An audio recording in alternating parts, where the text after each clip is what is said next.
अस्सलामुअलैकुम। तो बेटा आज आप अपनी बुक्स का पेज नंबर 94 निकालें। आज हम बुक से कुछ शॉर्ट क्वेश्चंस के निशान लगाएंगे। तो ये पहला टॉपिक है इस चैप्टर का 15.1 इंट्रोडक्शन टू जेनेटिक्स। तो इसके स्टार्ट में जेनेटिक्स का वर्ड है और इसकी लाइन के दूसरी लाइन में फुल स्टॉप के बाद इनहेरिटेंस का वर्ड है। अगर इन दोनों की डेफिनेशन आ जाए तो आप एक ही स्टेटमेंट स्टार्ट से लेकर ट्रेड्स तक लिख सकते हैं, जेनेटिक्स के लिए या इनहेरिटेंस के लिए, ये एक ही चीज़। अगर ट्रेड्स का अलग से पूछा जाए तो इधर आपकी बुक में इसकी एज सच डेफिनेशन मौजूद नहीं है। तो ट्रेड्स की डेफिनेशन आप इस तरह लिख सकते हैं, these are the characteristics are जो लिखा हुआ है इससे इस तरह कर सकते हैं, मैं आप बोल रहा हूँ आप लिख लें, these are the characteristics controlled by genes and they are inheritable characteristics. The inheritable characteristics and the characteristics that are controlled by genes are called traits. ठीक है। उसके बाद सेकंड जो टॉपिक है 15.2 क्रोमोसोम एंड जीन्स, तो उसमें से chromatin और न्यूक्लियोसोम का क्वेश्चन अहम है। तो क्रोमेटिन अगर बेसिकली यहाँ पे ज़्यादा प्रिसाइजली न्यूक्लियोसोम को डिफाइन किया गया, तो क्रोमेटिन न्यूक्लियोसोम का अगर क्वेश्चन आए तो आपने क्रोमेटिन के लिए यहाँ से सेकंड पैराग्राफ की सेकंड लाइन से chromatin is the full stop के बाद सेकंड लाइन होती है, क्रोमेटिन इज़ द यहाँ से लिखते हुए आना है और सेकंड लाइन में प्रोटीन्स तक।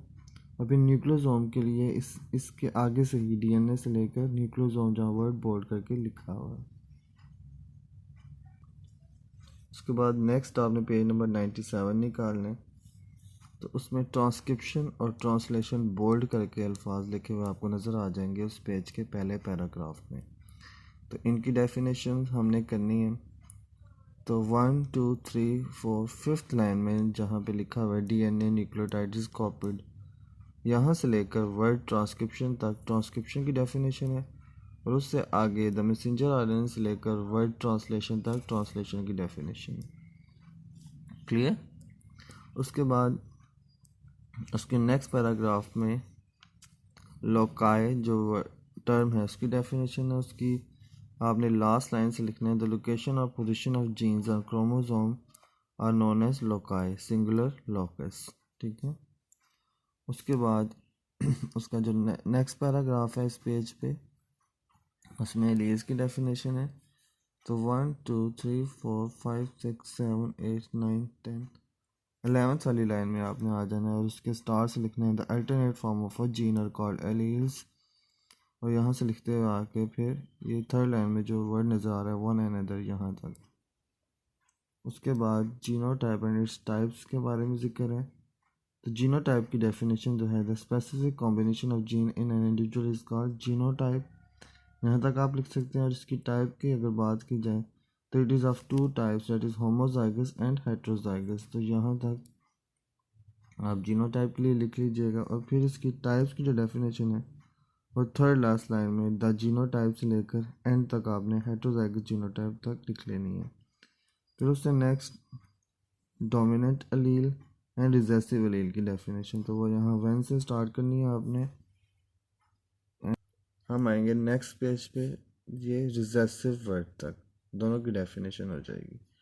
तो पिछले पेज पे हमने जीनोटाइप की डेफिनेशन की थी, इस पेज से हम फिनोटाइप की करेंगे। इसकी सेकंड लास्ट लाइन के लास्ट में आए इस पेज की पेज 98 की जो लिखा हुआ है द एक्सप्रेशन ऑफ दिस, नहीं आपने जिसको काट के द एक्सप्रेशन ऑफ जीनोटाइप बस रहने देना है, the expression of genotype in the form of a trait. ये आपने ब्रैकेट में इन अवर एग्जाम्पल भी नहीं इस तरह लिखना, ठीक है। Expression of a trait in our example के वर्ड काट के आगे वाला आप लिख सकते हैं, बीइंग अल्बिनो और having normal pigmentation is known as the phenotype. ठीक है। और फिर topic 15.3 Mendel's law of inheritance. तो इसमें से सबसे पहला सवाल आपने ये बनाना है, मैं बोलता हूँ सवाल आप लिख लें। इधर क्लियर नहीं लिखा हुआ इतना, मैंने तेज़ी में जगह कम थी तो सही नहीं लिखा गया। According to Mendel which type of organism is best for genetic experiments. ठीक है, क्वेश्चन आपको मेरे ख्याल से क्लियर हो गया होगा। According to Mendel which type of organism is best for genetic experiments. तो इसका आंसर आपने इस टॉपिक के सेकंड पैराग्राफ की सेकंड लास्ट लाइन जहाँ ही के अल्फाज लिखे हुए हैं, ही को काट के आपने मेंडल लिखना है। Mendel argue that an organism for genetic experiments should have the following features. तो ये नीचे 1 2 3 4 फीचर्स लिखे हैं, ये भी आपने मुकम्मल लिख लेने। ठीक है, और उसके बाद मोनोहाइब्रिड क्रॉस की डेफिनेशन 15.3.1 से, तो a cross in which only one trait is study at a time is called a monohybrid cross. उसके बाद आपने पेज 100 पे आना है, तो वहाँ पे डायग्राम के नीचे लॉ ऑफ सेग्रीगेशन की डेफिनेशन है। तो ये सेकंड लाइन से ड्यूरिंग से लेकर एंड तक आपने कर लेनी है लॉ ऑफ सेग्रीगेशन। तो बच्चों ये जितने भी क्वेश्चन मैंने आपको बताए हैं या आपने अपनी कॉपीज़ पे भी लिखने हैं और इन्हें याद भी करना है, नीट कॉपी पे ये होमवर्क कर लेना है। तो नेक्स्ट लेक्चर में मुलाकात होगी, अपना ख्याल रखिएगा, अल्लाह हाफिज़।